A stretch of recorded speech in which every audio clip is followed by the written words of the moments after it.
একাদশ শ্রেণীর ব্যবসা শিক্ষার প্রিয় শিক্ষার্থীবৃন্দ, তোমরা কেমন আছো? আশা করি ভালো আছো। ভালো থাকো সেই কামনাই করি।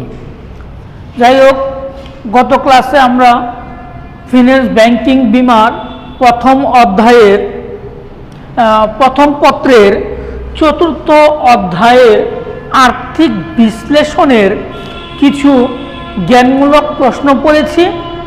আজকে একটা সৃজনশীল আমরা আলোচনা করব। তো সৃজনশীলটা দেখেন, সৃজনশীলটা হচ্ছে 20 নং একটা সৃজনশীল, যে পিএসএল একটা কোম্পানি বিদ্যুৎ সাশ্রয়ী বাতি উৎপাদন ও বিক্রি করে। তো পিএসএল হচ্ছে একটি কোম্পানি, তারা কম বিদ্যুৎ লাগে বা বিদ্যুৎ সাশ্রয় হয় ওই ধরনের বাতি উৎপাদন এবং বিক্রয় করে। কোম্পানির তথ্যাবলী নিম্নরূপ, যেমন বার্ষিক বিক্রি 2500 একক করে 5 লক্ষ টাকা, স্থির ব্যয় 1,60,000 টাকা, একক প্রতি উৎপাদন ব্যয় 120 টাকা। তাহলে এখন নগদ প্রবাহ কি? আমরা গত ক্লাসে পড়েছিলাম নগদ প্রবাহটা কি। তারপরে আর্থিক বিশ্লেষণ কেন করা হয়। 3 নম্বর, পিএসএল কোম্পানির বর্তমান মুনাফা ও ক্ষতি নির্ণয়। 4 নম্বর, উদ্দীপকের তথ্যাবলীর আলোকে পিএসএল কোম্পানির সমচ্ছেদ বিন্দুর চার্ট বিশ্লেষণ করো। তো আমরা নগদ প্রবাহ কি এই অংশটুকু আমরা পড়েছিলাম। নগদ প্রবাহ বলতে নগদ অর্থের আগমন এবং নির্গমনকে বুঝায়। নগদ অর্থের আগমন এবং নির্গমনকে আমরা বুঝে থাকি। নগদ প্রবাহটা কি? আমরা পিএসএল কোম্পানির বর্তমান মুনাফা বা ক্ষতি সেটা আমরা নির্ণয় করব। তাহলে পিএসএল কোম্পানির লাভ বা ক্ষতি নির্ণয়। পিএসএল কোম্পানি আয় বিবরণী 31শে ডিসেম্বর সমাপ্ত বছরের জন্য। তো আমরা এখানে বিবরণ লিখেছি, টাকা লিখেছি। তাহলে বিক্রয়, প্রিয় শিক্ষার্থী দেখেন বিক্রয় কোথায় পাবো? বিক্রয় কত টাকা? বার্ষিক বিক্রি আর বিক্রয় একই কথা। এখানে বিক্রয় আছে 5 লক্ষ টাকা, তো আমরা এখানে 5 লক্ষ টাকা লিখব। এখানে আমরা 5 লক্ষ টাকা লিখব। তারপরে আমরা এই বিক্রয় থেকে উৎপাদন জাতীয় যত খরচ বা ব্যয়গুলো আছে সেইগুলোকে আমরা বাদ দিব। তাহলে বাদ দিব আমরা কিভাবে? উৎপাদন ব্যয়। তাহলে উৎপাদন ব্যয় বলতে আমরা কি বুঝি? যে বার্ষিক বিক্রি আমরা কত একক পণ্য উৎপাদন করেছি সেটার সাথে উৎপাদন ব্যয়টাকে আমরা গুণ করব। কি পরিমাণ পণ্য উৎপাদন করেছি, কত একক পণ্য উৎপাদন করেছি, ওই একক প্রতি উৎপাদনের ব্যয় কত, ওইটা দিয়ে আমরা গুণ করলে আমরা পেয়ে যাব মোট উৎপাদন ব্যয়। তাহলে দেখেন আমরা কত একক পণ্য উৎপাদন করেছি? 2500 একক। তাহলে উৎপাদন ব্যয় কত? আমাদের প্রশ্ন দেওয়া আছে একক প্রতি উৎপাদন ব্যয় 120 টাকা, তাহলে হবে 3 লক্ষ টাকা। তাহলে এটা থেকে বাদ দিলে হবে 2 লক্ষ টাকা। এই 2 লক্ষ টাকা হচ্ছে আমার মোট মুনাফা। তাহলে মোট মুনাফা থেকে আমার স্থির ব্যয়গুলোকে বাদ দিতে হয়। তাহলে কি বাদ দিব? আমরা স্থির ব্যয় বাদ দিব। তাহলে স্থির ব্যয় কত? আমাদের প্রশ্নে দেওয়া আছে 1,60,000 টাকা। তাহলে আসবে 40,000 টাকা। এই 40,000 টাকা হচ্ছে পরিচালন মুনাফা বা নেট মুনাফা। তাহলে আমরা বলতে পারবো যে পিএসএল কোম্পানির বর্তমান মুনাফা 40,000 টাকা। তাহলে পিএসএল কোম্পানির বর্তমান মুনাফা 40,000 টাকা। ওকে, তাহলে গ নম্বরে দেখেন, উদ্দীপকের তথ্যাবলীর আলোকে পিএসএল কোম্পানির সমচ্ছেদ বিন্দুর চার্ট বিশ্লেষণ করো। তাহলে সমচ্ছেদ বিন্দু নির্ণয় করে আমাকে সমচ্ছেদ বিন্দুর একটি চার্ট তৈরি করতে হবে। তাহলে আমরা ঘ নম্বরে আগেই দেখে নিব আমাদের প্রশ্নে কি কি দেওয়া আছে। দেওয়া আছে বার্ষিক বিক্রি 5 লক্ষ টাকা, বিক্রয় একক 2,500 একক, বার্ষিক স্থির ব্যয় 1,60,000 টাকা, প্রতি একক উৎপাদন ব্যয় 120 টাকা। তাহলে এখন যদি আমাকে সমচ্ছেদ বিন্দু নির্ণয় করতে হয়, তাহলে আমরা লিখব সমচ্ছেদ বিন্দুর একক স্থির ব্যয় প্রতি একক বিক্রয় মূল্য, আমরা লিখব একক প্রতি বিক্রয় মূল্য, একক প্রতি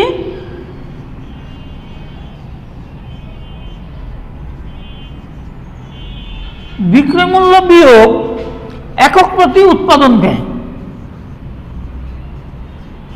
একক প্রতি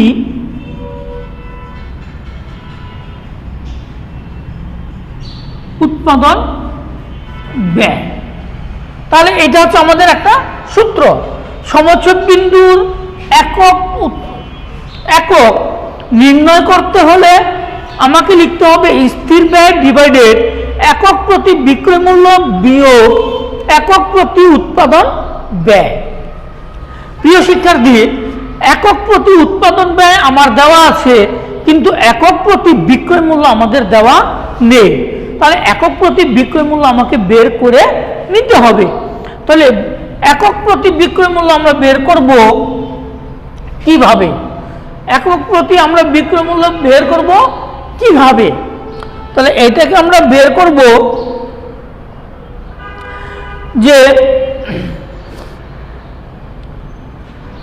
মোট বিক্রি ডিভাইডেড বিক্রয় একক, মোট বিক্রয় ডিভাইডেড বিক্রয় একক, বার্ষিক বিক্রি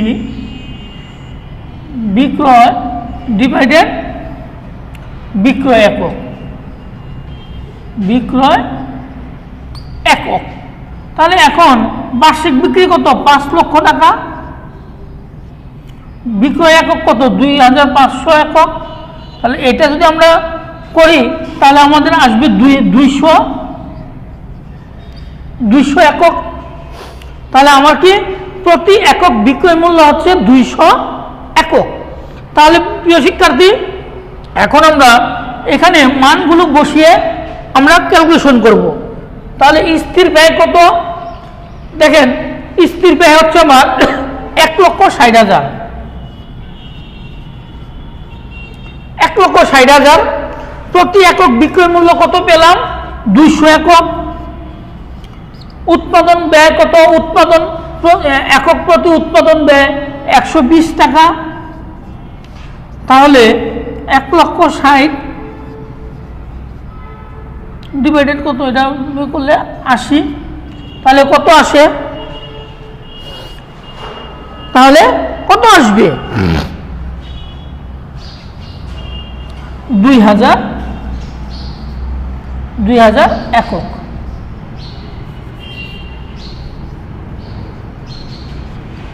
দেখেন প্রিয় শিক্ষার্থী, কারণ 1,60,000কে যদি আমি 80 দিয়ে ভাগ করি তাহলে আমার 2,000 একক থাকে। তাহলে আমি সমচ্ছেদ বিন্দুটা 2,000 একক বের করে নিলাম। এখন কথা হচ্ছে আমাকে একটা চার্ট বিশ্লেষণ করতে হবে। তাহলে প্রিয় শিক্ষার্থী, আমরা এই অঙ্কটাকে মুছে দিলাম।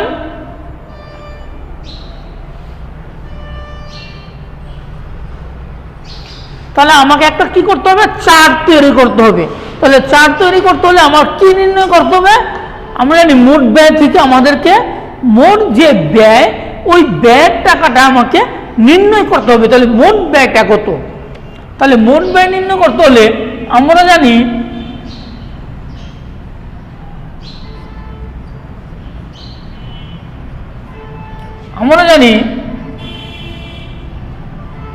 মোট ব্যয় সমান সমান, আমরা জানি মোট ব্যয় সমান সমান স্থির ব্যয় যোগ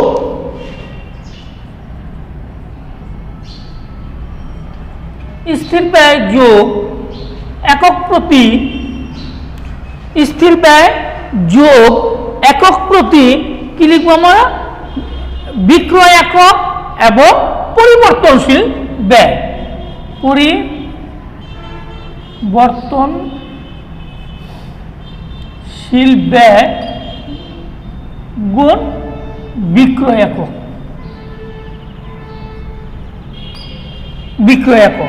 তাহলে এখন আমার স্থির ব্যয় কত, স্থির ব্যয় 1,60,000, স্থির ব্যয় হচ্ছে 1,60,000 যোগ পরিবর্তনশীল ব্যয় এবং বিক্রয় একক। তাহলে পরিবর্তনশীল ব্যয় বলতে এখানে দেখেন কোনটাকে আমরা বুঝি, পরিবর্তনশীল ব্যয় বলতে আমরা এখন কোন অংশটুকে বুঝবো এবং বিক্রয় একক কোনটা, একক প্রতি যে উৎপাদন ব্যয় এইটাকে আমরা পরিবর্তনশীল ব্যয় বলতে পারি।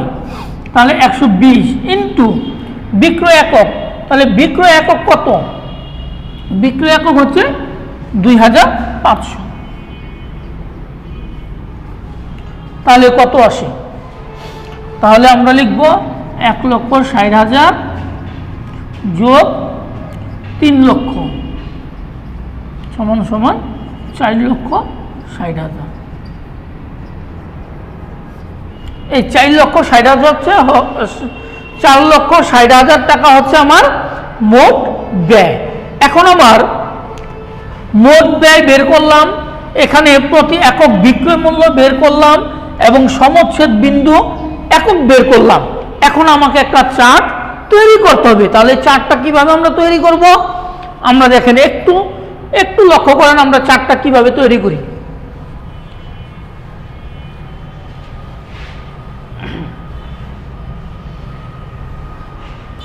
চার্টটা আমরা কিভাবে তৈরি করি একটু লক্ষ্য করেন।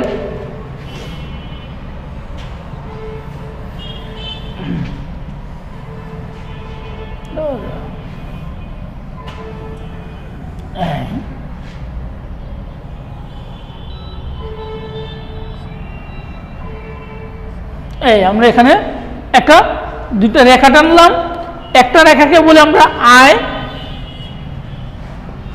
আয় ব্যয় এবং এইটাকে আমরা বলবো বিক্রয়, এটাকে আমরা একক বলি, আর ওইটাকে আমরা বলবো কি ব্যয় অথবা আয় অথবা ব্যয়।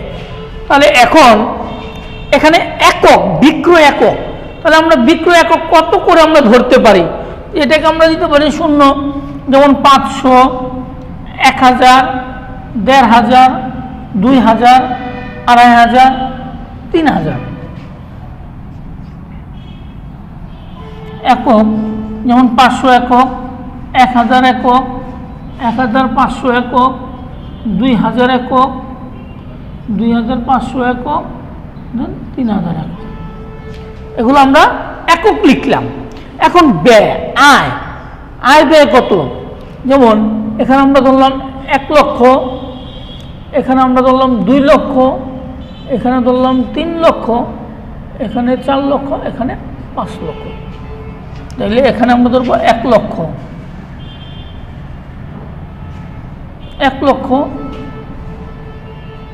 2 লক্ষ, 3 লক্ষ, 4 লক্ষ, 5 লক্ষ। তাহলে প্রিয় শিক্ষার্থী একটু লক্ষ্য করো, এই যে একটা রেখা টানবো, এই রেখাটাকে আমরা বলি বিক্রয় রেখা, এটাকে আমরা বলি বিক্রয় রেখা, এটাকে আমরা বলি বিক্রয় রেখা। আচ্ছা আঁকলাম। এখন দেখেন আমার বার্ষিক বিক্রয় একক কত, তাহলে আমার বিক্রয় একক কত? এখন আমার বিক্রয় একক হচ্ছে 2500, এখানে হচ্ছে আমার প্রশ্নে দেওয়া বিক্রয় একক। কিন্তু কথা হচ্ছে আমি সমচ্ছেদ বিন্দুতে আমি কত একক পেয়েছি? সমচ্ছেদ বিন্দুতে আমি পেয়েছি 2000 একক, সমচ্ছেদ বিন্দুতে আমি পেয়েছি 2000 একক। তাহলে আমার স্থির ব্যয় কত? বার্ষিক স্থির ব্যয় 1,60,000 টাকা। তাহলে 1 লক্ষ, এখানে 1,30,000, তাহলে 1,60,000 এখানে আমরা ধরতে পারি। তাহলে এটা হচ্ছে আমার স্থির ব্যয়, এটা হচ্ছে আমার স্থির ব্যয়, এটাকে আমরা বললাম কি স্থির ব্যয়। তাহলে এখন কথা হচ্ছে এই রেখার থেকে ধরে আমাকে টেনে যেতে হবে। তাহলে এই রেখার থেকে ধরে আমাকে টেনে কোথায় যেতে হবে? এই রেখার থেকে ধরে আমাকে সমচ্ছেদ বিন্দু নির্ণয় করতে হবে। দেখেন এই যে একটা রেখা টানলাম, এই রেখাটাকে আমরা বলি আয় ব্যয় রেখা অথবা মোট ব্যয় রেখা, এটাকে আমরা বলি ব্যয়, এটাকে আমরা বলি ব্যয় রেখা। দেখেন একটি কোম্পানির বিক্রয় রেখা এবং আয় ব্যয় রেখা যে স্থানে মিলিত হয় সেই বিন্দুটাকে আমরা বলি স্থির সমচ্ছেদ বিন্দু। তাহলে দেখেন দুইটা রেখা পরস্পর এই স্থানে এসে মিলিত হয়েছে। তাহলে দেখেন এই জায়গাটা আসার পরে আমাদের এখানে এই যে 2000 এককে এসে আমাদের রেখা টানতে পারি, এই যে 2000 একক। তাহলে এখন আমাদের ব্যয়টা কত?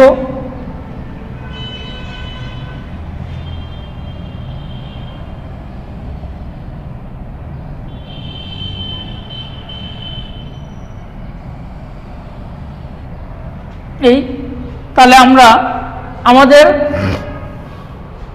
এটা হচ্ছে কত? 4 লক্ষ। এই যে রেখাটা, এই রেখাটাকে আমরা কি বলবো এখন? এই যে রেখাটা, এই রেখাটাকে আমরা কি বলবো এখন?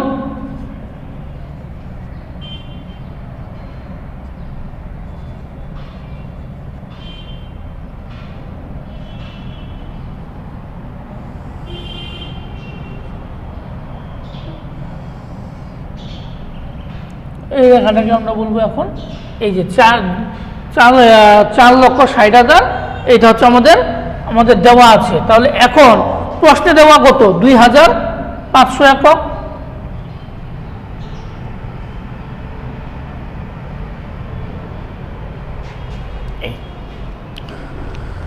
তাহলে এই কোম্পানির পিএসএল কোম্পানির সমচ্ছেদ বিন্দু হচ্ছে আমার এই যে রেখাটা উৎপন্ন হয়েছে, এটাকে আমরা বলি সমচ্ছেদ বিন্দু।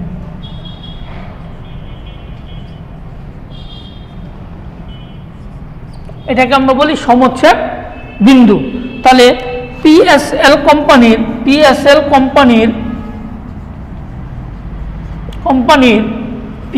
কোম্পানির তাহলে কি সমচ্ছেদ বিন্দু কত?